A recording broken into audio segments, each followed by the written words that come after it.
Good, good evening, everybody. It's me again. I'm back in my normal spot and normal spot. Greetings from the frigid apple that is New York City. It's with the fact that it's cold and windy outside that this poem will take you to a warmer place by comparison. It's also a place that's near and dear to my heart. The poem goes a little something like this: Barcelona, say the word, it feels like praying. A land where convention doesn't exist. From Banksy's arcing subversion to Montaner's stained glass musical monastery. Gaudi's passion plays, La Sagrada, Batillo, and La Pedrera, and so many more, inspiring awe in every photo. A world where history lives on, in Gothic, Elborn y el Mirador de Colón, en la Catedral y en Santa Maria del Mare, even as La Rambla joins the modern world. A world of divine tastes, and every bite of churro, spoon tap of crema catalana, to the mouth-watering stalls in Mercat Poqueria, topped off with all the estrellas, Dam, Inédit, and Vol. For its pink sunset skies, twilight shimmering over the Mediterranean Sea, lit up in pre-Christmas glow. Barcelona, a place that has my heart, today, tomorrow, and always. So yeah, of course this poem is part of a series of pieces that I wrote during the Spain trip. Often I would write these pieces usually late at night before I went to bed, or early in the following morning when I couldn't go to sleep, or traveling from one place to another. And for those who have been following along for a while, I make no secret of my love of Barcelona. It's a city that this was the second time I set foot in the Catalan capital. The first time being October 2016 during my last go round in Spain. And back then, I fell so head over heels in love with the city from that first walk on the Avenida Diagonal, seeing Casa Batillo, seeing La Pedrera, seeing the start of La Rambla, that I did not want to leave.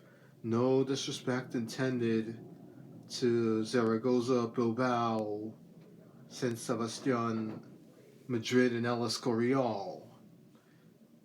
At that time, I was so struck with how beautiful and how unconventional a city Barcelona was, that I wanted to stick around and explore more of it. And that sentiment still held this time around, as we only had the first 2 days of the trip in Barcelona. I arrived Sunday morning, had to hit the ground running, ended up stumbling upon the Banksy Museum, and eventually finding the Palau de la Musica Catalana. So it's like, with the limited amount of time I had, it was a tight, it wasn't room for like much too deep, too deep of an exploration of the city. the parts that I did get to see by foot, walking through the Barri Cotique, passing by the Cathedral of Barcelona and the Cathedral of Santa Maria del Mar, having that first bite of churro, which after all this time you would think like I would have stopped at a churreria somewhere along the way of the two previous trips, but strangely I didn't until now. And there's even a photo, like someone in our group took a photo of me like as I was biting into that churro, and I enjoyed the hell out of it. It's that it's that thick chocolate and fried dough. Like it gives you a little bit of gives you a bit more strength than you had after all the walking that we did that morning. And then eventually, later after a break for lunch, later that day, we got back. Some of us got back on the bus to explore Parc Guell and La Sagrada Familia, which, with the optional excursions, the 4 that were on offer, this one was the one that I did not even have to give a second thought to. Because, yes, I visited Parc Guell the last time round, and I only got to see La Sagrada from the outside. So there was no way in the world I was going to miss my chance to see inside La Sagrada. And given that it was late in the afternoon, the sunlight hit just right through the stained glass windows, giving you that feeling that you were inside a physical rainbow. It just amplified the spiritual aspect of Gaudi's yet unfinished creation. The type of like passion that would lead to this building still being under construction long after he passed away, and who knows if it'll ever truly be completed. And then later in the afternoon, like we went through the guided tour La Sagrada, got back on the bus a bit further out to the city. Like once you start seeing hills, there's only one place you could possibly be heading, and that was Parc Guell. Whereas 2016, the day started up there as the sun broke through the clouds all the way to the skyline, all the way to the Mediterranean. Here, it was around in the 5 o'clock hour, like it was just about to go from day to night, and that beautiful pink and blue sky above us as we were walking around, it just felt so serene.